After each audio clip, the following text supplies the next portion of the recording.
भगवान कहते हैं ना कि मुझे जो जिस भाव से भजता है मैं उस पर वैसी ही कृपा करता हूँ। तो रत्नमाला ने वामन भगवान जब बलि के द्वार पर पधारे तो देख कर के वामन भगवान की छवि को रत्नमाला मोहित हो गई वात्सल्य भाव में। और रत्नमाला के मन में आया कि भगवान इतना सुंदर बालक, इतना सुंदर बच्चा तो मेरा बेटा होना चाहिए। तो भगवान तो अंतर्यामी है, समझ गए क्या मांग रही है। तो भगवान ने मन ही मन आशीर्वाद दे दिया रत्नमाला को कि मैया तेरी इच्छा पूरी हो, अगले जन्म में तू माता के जैसे और मैं बालक के जैसे तेरा दुग्ध पान करूंगा, दूध पीऊंगा। अब ये लीला तो हो गई, लेकिन जब भगवान ने बलि का सब कुछ नाप लिया 3 पग भूमि में, तब रत्नमाला को इन्हीं वामन भगवान पर क्रोध आया कि ये तो बड़ा विचित्र भाव लेकर के आए, सब कुछ लूट लिया। तो मन में आया ऐसा बालक मेरा हो तो मैं तो उसको दूध में जहर विष मिला के पिला दूं।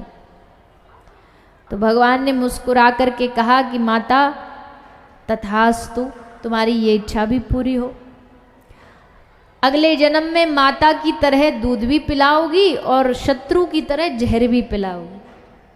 तो आज वही रत्नमाला पूतना बन करके श्री नंद बाबा के द्वार पर आई है। कंस ने भेजी है, क्योंकि सुना ना कंस को पता चला कि देवकी का 8वां बालक यहीं ब्रज में है। अब उसकी खोज चालू हो गई कि कहाँ है, ढूंढो मारो। अब कैसे ढूंढे, अब ऐसे एक एक को तो ढूंढा नहीं जा सकता। तो पूतना ने आइडिया दिया कि ब्रज में जितने भी बच्चे जन्मे नए नवजात शिशु सबको मार देती हूँ। उन नवजात बालकों में जहाँ देवकी का बच्चा भी होगा वो भी मारा जाएगा, वो भी मर जाएगा। कंस बोला हाँ ये तो बड़ी सही बात कही पूतना ने। आज्ञा दे दी कंस ने, जाओ जाके सब बालकों को मारो। सुखदेव जी कहते पूतना बाल घातनी शिशुन चकार निगनंती पुरग्राम ब्रजादिशु। सारे ब्रजमंडल के बालकों को मारती हुई पूतना ब्रज में घूम रही है।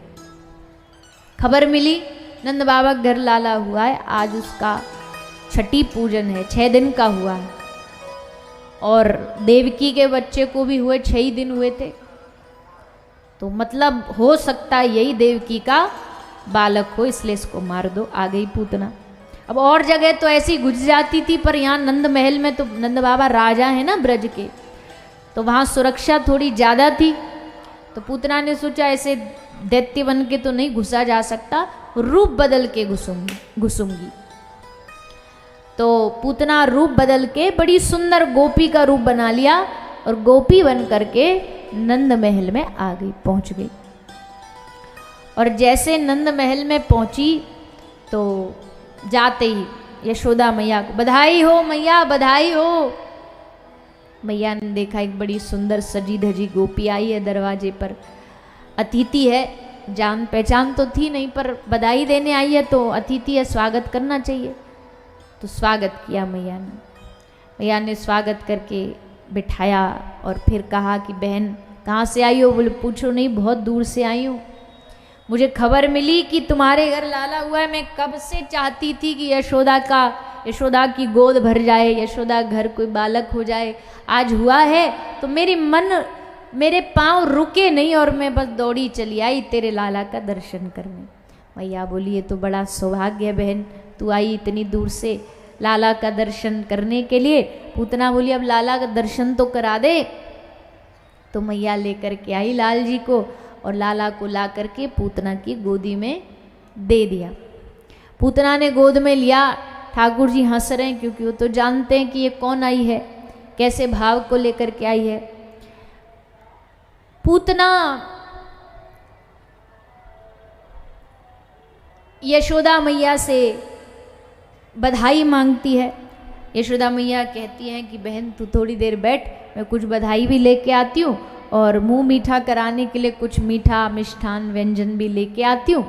कह के मैया चली गई भीतर और बस पूतना ने अपना स्तन से दूध पिलाना भगवान को शुरू किया। भगवान ने दूध पीना शुरू किया और आंख बंद करके, जैसे कोई बच्चा कड़वी दवाई पीता है, वैसे ठाकुर जी आंख बंद करके पूतना के स्तन से दूध पी रहे हैं। थोड़ी देर तो दुग्ध पान किया और फिर धीरे धीरे भगवान उसके प्राणों को भी हरण करने लगे। अब जैसे पूतना के प्राण खिंचे तो घबराई, सांस रुकी, प्राण संकट में आए तो एकदम से झटपटाती हुई जो रूप बदल के आई थी वो हट गया और अपने असल रूप में आ गई, राक्षसी के रूप में। और राक्षसी के रूप में आके कन्हैया को ले गोद में आकाश में उड़ गई, उड़ती जा रही है। यशोदा मैया ने देख लिया, अरे ये कोई गोपी ओपी नहीं है, तो कोई राक्षसी आई थी कन्हैया को गोदी में लेके उड़ती जा रही है। सारे ब्रज में हल्ला मच गया, ग्वाल बाल भागे, गोपी भागी, यशोदा भागी, सारे भागे कि भैया कन्हैया को बचाओ। सब भागते भागते पीछे पूतना के, और ठाकुर जी वहाँ पूतना के स्तनों में ही हाथ में लिए उड़ती जा रही है। बहुत दूर तक गई, लेकिन जब प्राण एकदम खिंचे, घबराई, तो हाथ से लाला छूट गए और आकर के धरती पर, जमीन पर आकर के गिर पड़ी। अब ग्वाल बाल ढूंढते ढूंढते जंगलों में जब पहुंचे पूतना के पास, बड़ा विशाल शरीर था पूतना का, भयानक दैत्या थी। देखा कन्हैया कहाँ है, देखो ढूंढो। तो सबने नजर गई तो देखा पूतना के वक्ष पर बैठे बैठे ठाकुर जी हंस रहे हैं, मुस्कुरा रहे हैं। और जैसे ठाकुर जी को देखा तो ब्रजवासियों की चैन में सांस आई कि चलो हमारा कन्हैया सुरक्षित है। तुरंत गोदी से पूतना के शरीर से उतारा। मैया बोली, लगता हमारे लाला पे तो कोई बहुत अला बला चढ़ी हुई है। अभी 2-3 दिन पहले वो बाबा आ गया था जटाओं वाला, बड़ा विचित्र रूप था, और अब ये राक्षसी आ गई। पता नहीं क्या लाला के ऊपर संकट छाए हुए हैं। तो इस संकट को दूर करना है तो लाला को गौशाला ले जा कर के यशोदा मैया ने गौमूत्र से स्नान कराया। सब गोपियों ने भगवान के एक एक नाम को लेकर के नाम का उच्चारण किया, नाम का स्मरण किया। इस प्रकार श्री ठाकुर जी ने पूतना का उद्धार करके उसका कल्याण किया।